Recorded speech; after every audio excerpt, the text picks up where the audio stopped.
మనం శాంతియుతంగా ఒక్కరోజు 100కి 100% సమ్మె అనేటువంటిది విజయవంతం చేశాము. మీ అందరికీ కూడా సిపిఎం పార్టీ ఎర్రజెండా తరపున విప్లవాభినందనలు తెలియజేస్తూ ఉన్నాం. ఇది ప్రారంభం మాత్రమే. యాజమాన్యము పరిపాలన చేస్తున్నటువంటి వాళ్ళకి మీది హెచ్చరిక, ఇది పొలికేక. ఈరోజు ప్రారంభించాం. ఈ శంఖారామం ఊదాము. ఏ ఒక్క కార్మికుడిని తొలగించేటటువంటి ప్రయత్నాలు ఇక్కడి నుంచి యాజమాన్యం చేస్తే ఉద్యమం తీవ్రతరం సాగిస్తామని హెచ్చరికగా తెలియజేయడం కోసం ఈరోజు సమ్మె చేశాం. ఖబర్దార్ జాగ్రత్త అనేటువంటి హెచ్చరిక ఈరోజు మనం సాధిస్తూ ఉన్నాం. నేను అడుగుతూ ఉన్నాను, మన మిత్రుడు బోర్డు పెట్టాడు, మెడికల్ టెస్టుల పేరుతో కాంట్రాక్ట్ కార్మికులను తొలగించొద్దు అనేటువంటిది పెట్టాడు బోర్డు. ఈరోజు మన డిమాండ్, మొదటి డిమాండ్ అదే. మెడికల్ టెస్టుల పేరు మీద నువ్వు తొలగించొద్దు అంటున్నావు. మెడికల్ టెస్ట్ మనకెందుకు పెట్టాలి? నేను అడుగుతున్నాను, మొదటి మెడికల్ టెస్ట్ ఎవరికైనా ఈ దేశంలో పెట్టాలంటే ప్రధాని నరేంద్ర మోడీ పెట్టాలి. 75 ఏళ్ల వయసులో నువ్వు ప్రధానమంత్రికి ఏం అర్హతుందని నేను అడుగుతూ ఉన్నాను. 50 ఏళ్లకి బ్లాస్ట్ ఫర్నెస్ దగ్గర పనిచేసే కాయ కష్ట కార్మికుడికి టెస్ట్ పెడితే నీకెన్ని టెస్టులు పెట్టాలని నేను అడుగుతూ ఉన్నాను. రెండో వాళ్ళకి పెట్టాలి మెడికల్ టెస్ట్, మనకు కాదు. రాష్ట్ర ముఖ్యమంత్రి 75 ఏళ్ళు ఆయనకి రెండో టెస్ట్ పెట్టాలి. ముందు మీరు టెస్టుల్లో పాస్ అయ్యి ఆ తర్వాత మా దగ్గరికి రండి. ఆ దగ్గర మేము టెస్ట్ పెడతాం మీకు. ఆ తర్వాత మీరందరూ స్టీల్ ప్లాంట్కి రండి. మేము అడుగుతూ ఉన్నాం. నరేంద్ర మోడీ గారు, పవన్ కళ్యాణ్ గారు, అలాగే చంద్రబాబు నాయుడు గారు, మీరు ముగ్గురు రండి. ఇక్కడ బ్లాస్ట్ ఫర్నెస్ ఉంది, లేకపోతే బ్యాటరీస్ ఉన్నాయి, లేకపోతే కోకవన్. అక్కడ 8 గంటలు మీరు పనిచేసి టెస్ట్ లో పాస్ అవ్వండి, మీకు చెప్తాం. అరే మీకు టెస్టులు లేవు. 75 ఏళ్ళకు కూడా మీకు ప్రధానమంత్రులు, ముఖ్యమంత్రులు కావాలా? పట్టుకూటి కోసం బతికేటటువంటి వాళ్ళం, కాయ కష్టం పడుతున్నాం, కాయ కష్టం ఈ ఉత్పత్తి సాగిస్తున్నాం. మాకెందుకు మెడికల్ టెస్టులని నేను అడుగుతూ ఉన్నాను. మా పట్లు కొట్టొద్దు, మీరు మా కుటుంబాలని నాశనం చేయొద్దు అనేటువంటిది రాజకీయంగా నేను చెప్తూ ఉన్నాను. ఇది రాజకీయమైనటువంటి నిర్ణయం. అందుకోసం మనం కూడా రాజకీయ పోరాటానికి మనం శంఖారావం ఊడుకునేటటువంటి ప్రశ్నే లేదు. అందువల్ల నరేంద్ర మోడీ ప్రభుత్వం తమ ఇచ్చినటువంటి ఆదేశాలు ఏదైతే ఉందో, కాంట్రాక్ట్ కార్మికులు 4500 మంది తొలగించాలనేటువంటిది కానీ, లేకపోతే మెడికల్ టెస్టుల పేరు మీద మనల్ని ఎలా పంపించాలనేటువంటి తప్పుడు విధానాలను ఉపసంహరించమని మేము చెప్తూ ఉన్నాం. ఒకవేళ కార్మికులు ఎక్కువగా ఉన్నారంటున్నావా? మేము అడుగుతూ ఉన్నాం, ఒక్కొక్క కార్మికుడికి 50 లక్షల రూపాయలు VRS పథకం ఏం ఊరికెందుకు వెళ్ళారా? 25 ఏళ్ళు 35 ఏళ్ళు సర్వీస్ చేసి ఈ స్టీల్ ప్లాంట్ ని ఇన్ని లక్షల కోట్ల రూపాయలకి మేము అభివృద్ధి చేసినటువంటి వాళ్ళమే. మేము ఒట్టి చేతులతో ఎందుకు వెళ్ళాలి? వట్టి చేయడానికి వీల్లేదు. నీ దగ్గర డబ్బులు లేవా? ఆర్కే బీచ్ లో లూలు సంస్థకి ఇచ్చిన 15 ఎకరాలు అమ్మితే 1500 కోట్లు వస్తాయి. అవన్నీ పంచాలని చెప్తా ఉన్నా. ఎవడ భూములు తీసుకొని మమ్మల్ని పంపిస్తావు? ఈ భూములన్నీ మావి. పోతే మీరు పోండి, మీరు కట్టుకొని వెళ్ళిపోండి. పాకిస్తాన్ లేకపోతే అమెరికా వెళ్ళిపోండి. మేము ఎందుకు వెళ్ళాలని నేను అడుగుతూ ఉన్నాను. ప్లాంట్ వదిలిపెట్టి, ఈ ప్లాంట్ మా జన్మ హక్కు.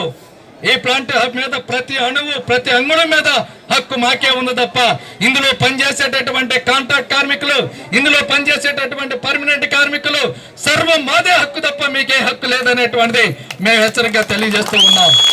11,400 కోట్ల రూపాయలు ఇచ్చి మేమేదో బాగు చేస్తున్నాం, మేము అభివృద్ధి చేస్తున్నాం అని చెప్తూ ఉన్నారు. ఈ 11,400 కోట్లు ఎక్కడిచ్చావు చెప్పవా నేను అడుగుతూ ఉన్నాను. ఎవరికి ఇచ్చావు? బ్యాంకులో ఇచ్చావు, బ్యాంకులో తీసుకెళ్ళావు. ఇదా మీ సంస్కారం? ఇదా ప్లాంట్ని అభివృద్ధి చేయటం? 11,440 కోట్లు ఇచ్చాం కాబట్టి కాంట్రాక్ట్ కార్మికుల్ని 4,500 మంది పట్టుకొడతావా? ఇదా ధర్మం? ఈ ధర్మం ఎక్కడుందో అన్నటువంటి నేను అడుగుతూ ఉన్నాను. ఏ రాజ్యాంగంలో చెప్పిందని నేను అడుగుతూ ఉన్నాను. ఏ కృష్ణ భారతం చెప్పిందని నేను అడుగుతూ ఉన్నాను. తప్పుడు పద్ధతుల్లో, తప్పుడు విధానాలని మీరు వెనక్కి వెళ్ళేటటువంటి చర్యలు చేపట్టండి. ఇది సరైనటువంటిది కాదు. మీకు పోలీసులు చాలా మంది వచ్చారు ఇక్కడికి. ఈరోజు పోలీసులు లేకపోతే మిలిటరీ లేకపోతే ఇంకొకరు దించిన ఈ కార్మిక శక్తి ముందు ఏ ఒక్కరు ఇక్కడ ప్రశాంతంగా కూర్చున్నాం. పోలీసులు ఉన్నారని కాదు. మనం తలుచుకోవాలంటే గోడలు కూడా దూకి CMD లోపలికి వెళ్తాం. వదిలే ప్రశ్నే లేదు. ఏం పొట్టగొట్టుకొని ఇంట్లోని వదిలిపోయి పెళ్ళాం బిడ్డలని బజార్లు వెళ్తూ ఉంటే చూస్తూ ఉంటామా?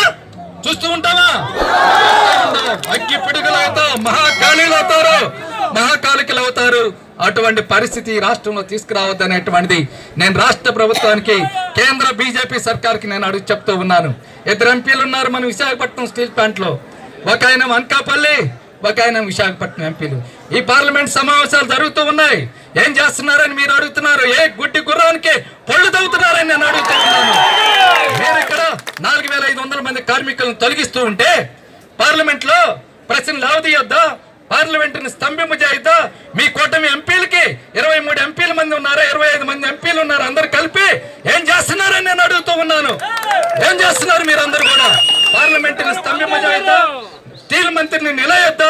ప్రధానమంత్రిని నిలయొద్దా నేను అడుగుతూ ఉన్నాను. ఎందుకు నిలయలేకపోతున్నారు? చావు చచ్చినటువంటి వాళ్ళైతే రాజీనామా చేసి బయటికి రండి.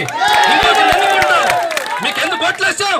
మా జీవితాలు కాపాడమని, స్టీల్ ప్లాంట్ కాపాడమంటే గెలిచిన తర్వాత మీరు నోరు లేకున్నటువంటి ఉండి బీజేపీకి దాసోహం చేస్తారా నేను అడుగుతూ ఉన్నాను. గెలిచినటువంటి వాళ్ళు మేము ఓట్లేసాం, మాకు అధికారం ఉంది, నేను నిలేసేటటువంటి అధికారం ఉంది. మీరు తప్పనిసరిగా మా కోసం పోట్లాడండి. మా కోసం పోట్లాడేటటువంటి శక్తి లేదు. మాకు వ్యాపారం కావాలి, రాజకీయాలు డబ్బు కావాలనుకుంటే రాజీనామా చేసి వెళ్ళండి. మా ప్రతినిధులు మేము ఎంపీలకే గెలిపించుకుంటాం. ఆ విధంగా పార్లమెంట్ లో మా సత్తా ఏమిటో తెలుస్తామనేటువంటి కూడా మేము హెచ్చరికగా తెలియజేస్తూ ఉన్నాం. అందువల్ల ఈ పరిస్థితి అధిగమించకముందే చూడండి. ఈ రోజు ఈసారి వచ్చేటటువంటిది ఇంకా ముందుకు వెళ్ళాలనుకుంటే యాజమాన్యం, కేంద్ర ప్రభుత్వం ముందుకెళ్లాలంటే కమ్యూనిస్టులు కూడా ఎర్ర జెండాలతోటి వేలాది మంది స్టీల్ ప్లాంట్లు ముట్టడిస్తాం మీతో అనేటువంటిది కూడా మేము తెలియజేస్తాం. అందువలన ఈ జిల్లాలో ఉండేటటువంటిది అవసరమైతే రాష్ట్ర వ్యాప్తమైనటువంటి బంద్కి ఇస్తాం. మొదట గాజువాక బంద్ చేస్తాం, విశాఖపట్నాన్ని స్తంభం చేస్తాం, ఆ తర్వాత రాష్ట్ర వ్యాప్తమైనటువంటి బంద్కు కూడా వెళ్తాం అనేటువంటిది మేము హెచ్చరికగా తెలియజేస్తున్నాం. అందువల్ల వీళ్ళు కాంట్రాక్ట్ కార్మికులే, వీళ్ళకి ఇల్లు లేదు, వాకిల్ లేదు, తుమ్మితో ఊడిపోతారు. వీళ్ళు 20,000 జీతగాళ్లే, వీళ్ళు ఏం చేస్తారు అనుకోవద్దు. 20,000 జీతగాళ్ల మధ్య 20 కోట్ల ప్రజానీకం ఉన్నారు, 100 కోట్ల మంది భారతీయులు ఉన్నారు. విశాఖపట్నం స్టీల్ ప్లాంట్ ని కార్మిక శక్తి, మనం కార్మికులు లేకపోతే ఎవడేం చేస్తారని నేను అడుగుతూ ఉన్నాను. అరే కాంట్రాక్ట్ కార్మికులు లేకపోతే ఈ స్టీల్ ప్లాంట్ ఎవడు నడుపుతాడా? ఈ విశాఖపట్నంలో ఏ కార్మికులు లేకపోతే ఉత్పత్తి ఎవడు సాధిస్తారని నేను అడుగుతూ ఉన్నాను. కార్మికుడే ఈ దేశానికి సంపద. ఈ కార్మికుడు లేకపోతే ఈ సంపద అనేటువంటిది, ఈ కార్మిక వృత్తిలో, ఈ కార్మిక సంపదలో ముఖ్యమైనటువంటి పాత్ర పోషిస్తున్నటువంటి వారు ఈ దేశంలో కాంట్రాక్ట్ కార్మికులు. అటువంటి కాంట్రాక్ట్ కార్మికులు సంపదకి మూల పురుషులైనటువంటి వాళ్ళని నువ్వు పట్టగొట్టాలనుకుంటున్నావు. ఊరుకోం. ఇది దేశభక్తియుతమైనటువంటి పోరాటం, మా ఒక్క పోరాటమే కాదు. అందువల్ల మీరు ఖబర్దార్, మన మిత్రుడు అన్నాడు ఇప్పుడే, ఈ ఖబర్దార్ అనేటువంటిది పొలికేక అవుతుంది. ఉద్యమం రక్తాలు చిందించేటప్పటికి సరే ముందుకెళ్తాం.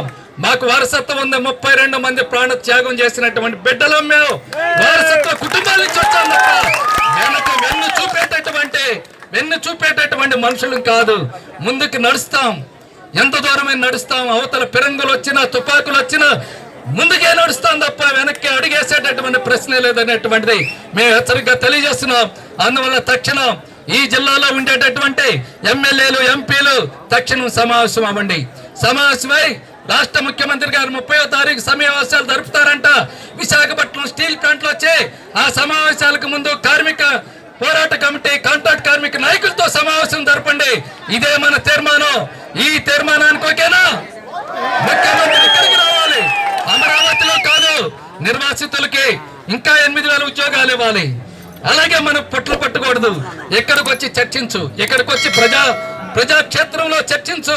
ఏం చేయబోతున్నావో, ఈ ప్లాంట్ని ఎలా రక్షించబోతున్నావో, కార్మికులను ఎలా కాపాడబోతున్నావో చెప్పండి. బహిరంగంగా చెప్పమనేటువంటిది నేను రాష్ట్ర ప్రభుత్వాన్ని అడుగుతూ ఉన్నాను.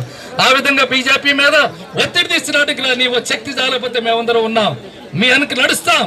ఆ విధమైనటువంటి మద్దతు ఇస్తామనేటువంటిది కూడా మీ అందరికీ వారికి డిమాండ్ గా తెలియజేస్తున్నాం. నా వంతుగా సిపిఎం పార్టీ కార్పొరేటర్ గా ఎప్పటికే మొట్టమొదటిసారిగా మున్సిపల్ కార్పొరేషన్ లో నేను తీర్మానం చేపించాను. అన్ని పార్టీలు ఏకమై విశాఖపట్నం స్టీల్ ప్లాంట్ ని ప్రైవేటీకరణ కాకూడదు మొదటి తీర్మానం చేశాను. ఆ తీర్మానంలో కూడా చాలా మంది ఆటంకపరిచారు. మన పరిధి కాదుగా, అది కాదు. అరే మన పరిధి ఏమిటి? Visakhapatnam steel plant municipal corporation లో ఉంటే మనందరం కూడా 98 మంది కార్పొరేటర్లు వెళ్ళి అవతల ఢిల్లీలో కూర్చోవాలి అవసరమైతే అని చెప్పాను. ఆ తర్వాత తీర్మానం చేసి పంపిస్తే ఆ తర్వాత రాష్ట్ర అసెంబ్లీలో తీర్మానం చేయాల్సి వచ్చింది. అందువల్ల ఊరుకునేటటువంటి ప్రశ్నే లేదు. అందరిని కలుపుకుందాం. మీ కాంట్రాక్ట్ కార్మికుల మీద వృత్తి పన్ను వేసారు, నెల 200 చొప్పున నెలకి. అప్పుడు కూడా నేను చెప్పాను కౌన్సిల్లో, మీరు వృత్తి పన్ను వేసి కాంట్రాక్ట్ కార్మికులు 15,000 రూపాయలు 20,000 రూపాయలు చిన్న చిన్న జాతకాల మీద వృత్తి పన్నేసి సీఎంఆర్ వాడిని పెద్ద పెద్ద వాళ్ళని కోటీశ్వరులందరిని వదిలేసి వీళ్ళని పెక్క తింటామంటే కుదరదు. ఈ 15,000 మంది కాంట్రాక్ట్ కార్మికులు తీసుకొచ్చి మున్సిపల్ కార్పొరేషన్ ముట్టడిస్తాను, మీరు వెనక్కి తగ్గిపోతుంటే చచ్చినట్టు వెనక్కి వెళ్ళిపోయారు. అందువల్ల పోరాటంతో ముందుకు బిగిస్తే, ముందుకు వెళుతూ ఉంటే ఎంత శక్తి అయినా వెనక్కి వెళ్లాల్సిందే తప్ప ముందుకు రారు. వీళ్ళందరూ పిరికి వాళ్ళు. మనం పిడికిలు బిగిస్తే వాళ్ళందరూ కూడా వెనక్కి వెళ్ళేటటువంటి వాళ్ళు. అందువల్ల మన పోరాటాన్ని కొనసాగించండి. మనం విజయం సాధిస్తాం. ఈ స్టీల్ ప్లాంట్ ఉన్నంత కాలం, ఈ స్టీల్ ప్లాంట్ నడిచినంత కాలం కాంట్రాక్ట్ కార్మికులు ఉండాల్సిందే. కాంట్రాక్ట్ కార్మికులను తొలగించాల్సిన అవసరం లేదు. అవసరమైతే వీళ్ళందరినీ పర్మనెంట్ చేయాల్సినటువంటి డిమాండ్ అనేటువంటిది అనేటువంటిది కూడా బీజేపీ కేంద్ర ప్రభుత్వానికి, రాష్ట్ర ప్రభుత్వానికి హెచ్చరికగా తెలియజేస్తాం. వేతనం కూడా 26,000 రూపాయలు కనీసమైనటువంటి వేతనం సాధిస్తాం. అన్ని హక్కులు అనేటువంటి రాబోయే కాలంలో సాధిస్తాం. ఈ ప్లాంట్ అవసరమైతే మీకు చేత కాకపోతే వదిలేయండి, మేమే సొంతగా ఈ ప్లాంట్ నడుపుకుంటాం, ఆ విధంగా లాభాల్లోకి తీసుకొస్తాం అనేటువంటిది కూడా ఈ సందర్భంగా కేంద్ర రాష్ట్ర ప్రభుత్వాలకి హెచ్చరికగా తెలియజేస్తాము. ఆ విధంగా ముందుకు నడుద్దాం, పోరాటాన్ని ఉధృతం చేద్దాం అనేటువంటిది కూడా మీ అందరికీ తెలియజేస్తూ, ఈ రోజు ఉక్కు క్రమశిక్షణతోటి మీరందరూ కూడా 100కి 100% ఈ సమ్మెని జయప్రదం చేసినందుకు ఎర్ర జెండా తరపున మీ అందరికీ ఎర్రని విప్లవాభినందనలు తెలియజేస్తూ, మీ ఉద్యమానికి ఎప్పుడూ పోరాటం అందిస్తామని, మద్దతు ఇస్తామని తెలియజేస్తూ ముగిస్తూ ఉన్నాను.